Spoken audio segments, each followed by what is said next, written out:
We hear about climate change all the time, right? Like, it's always in the news. But sometimes it feels kind of distant. You know what I mean? Well, in today's deep dive, we're going to bring it a lot closer to home. Like, literally. We're tackling climate risk and what it means for the housing market. We got a ton of interesting stuff to dig into, articles on real estate, research on these crazy insurance costs, and even stories about how it's playing out for real people. And of course, to help us break it all down, we've got our expert here, ready to share their insights. Absolutely. Excited to dive in. So I bet you've noticed that your home insurance bill has been getting bigger lately. But get this, it's jumped by almost 20% on average in just 2 years. Let's unpack what's going on and why you should care. Well, it's a clear sign that climate risk isn't something way off in the future anymore, right? It's happening now.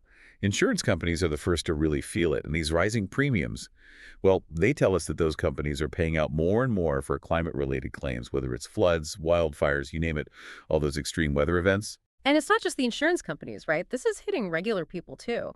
Our research mentioned a real estate agent in Los Angeles, Scott Gosshorn. He was trying to sell this incredible property, like $8 million. But hold on. The wildfire insurance on the place went from $20,000 to $140,000 in just a few years. Oh, wow, yeah. Imagine being that homeowner, right? Talk about a shock. It shows how climate risk can have a real impact on your finances. No kidding. $140,000. That's more than some people's mortgage payments. And it sounds like this kind of thing is becoming more and more common. Some people are even backing out of buying homes because they simply can't find insurance that's affordable.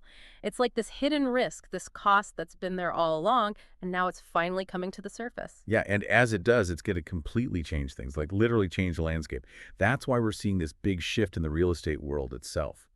The big names like Zillow, Redfin, they're all starting to include climate risk assessments in their platforms. It's really changing how we think about risk. It's like getting a clearer view of what's ahead. Homeowners, buyers, they can make better decisions now. Exactly. And it's more than just trying to attract new customers. These companies, they're seeing that people are starting to get it, to understand these risks, and they want that information up front. For sure. Like Zillow even has this thing now where they recommend extra insurance, based on the risks for your specific property. It's like they're saying, hey, things could get rough. You better be prepared. It's a smart move for them, too. By being open about these risks, they're protecting themselves down the line. So we've talked about insurance companies, even these big real estate companies waking up to climate risk. But what about the tools we use to figure out these risks in the first place? Things like, those FEMA flood maps. Right. Those FEMA maps, they've been the standard for a long time. But honestly, they're often outdated and they can be influenced by politics. It creates this gap between how risky people think a place is and how risky it really is. And that can be a big deal. One of the things when read said that almost 80% of the places damaged by Hurricane Debby were actually outside of those official flood zones. How are we supposed to make good decisions if the tools we're using aren't accurate? Yeah, and that's where these private companies are stepping in, right? Huh. They're using these way more advanced models to assess risk. Like First Street. They kept popping up in our research. What makes them so different? So they can give you these what we call granular risk assessments. They're much more up-to-date, too. Granular meaning? Meaning they get into the nitty-gritty.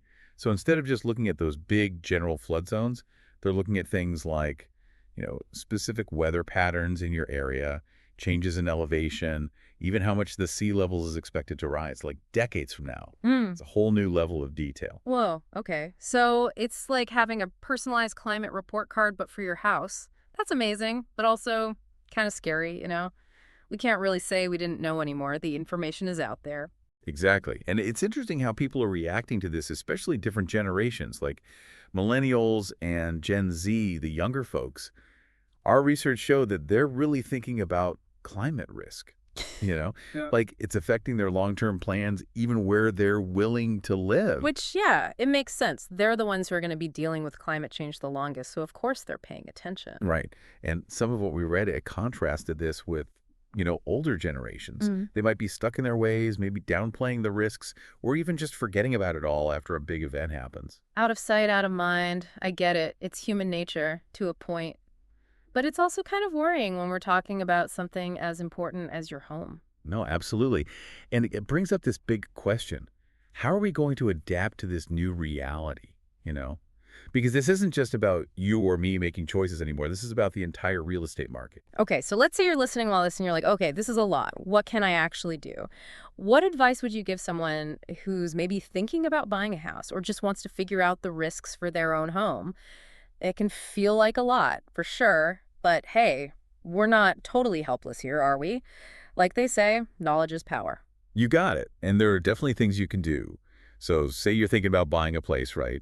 Well, you can factor in climate risk just like you would property taxes or, how long your commute's going to be. And don't forget about those extra insurance options that Zillow recommends. Exactly. It might seem like an extra cost right now, but it could save you a ton of money and stress down the line. Right, okay, so that's buying. But what about those of us who, we already own a home? Should we be freaking out? Selling up and moving to the mountains or something? Take a breath. Remember what we said about knowledge being power? Don't just rely on those FEMA maps. Websites like Realtor.com and Redfin, they're starting to include some climate risk data in their listings now. And if you really want to get into the nitty-gritty, First Street's website, that's the place to go. They go way beyond those basic FEMA maps. They look at super localized weather. They even make predictions about sea level rise. It's a game changer if you want to understand the risks for your specific property. Right. And once you've got that information, then you can start to think about, well, what can I do about it? Maybe it means investing in some flood proofing, or maybe it's just having a solid plan in case disaster strikes. Being proactive, right? Understanding what you're dealing with and taking steps to protect yourself. Exactly. And, as more and more people start to get this, to understand these risks, we're going to see some really interesting changes in the real estate market as a whole. Like what? Give us a sneak peek. Are we going to see everyone running away from high-risk areas? Will those beachfront properties just be for billionaires who can afford the insane insurance? Well, it's hard to say for sure, but yeah, it's definitely possible. We might see a huge jump in demand for properties in safer areas, places that are more resilient to climate change. That could push prices up like crazy in those places. And who knows, we might see all sorts of new technology pop up to help us figure out these risks, maybe even reduce them. Yeah. That could make some places a lot more attractive than they seem right now. It's like a whole new world, isn't it? Climate change isn't just changing how we think about individual homes, it's changing the whole real estate game.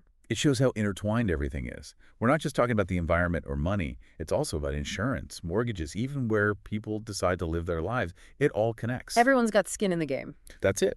The future of housing. It's not just about climate change itself. It's about how we as a society choose to deal with it. Wow.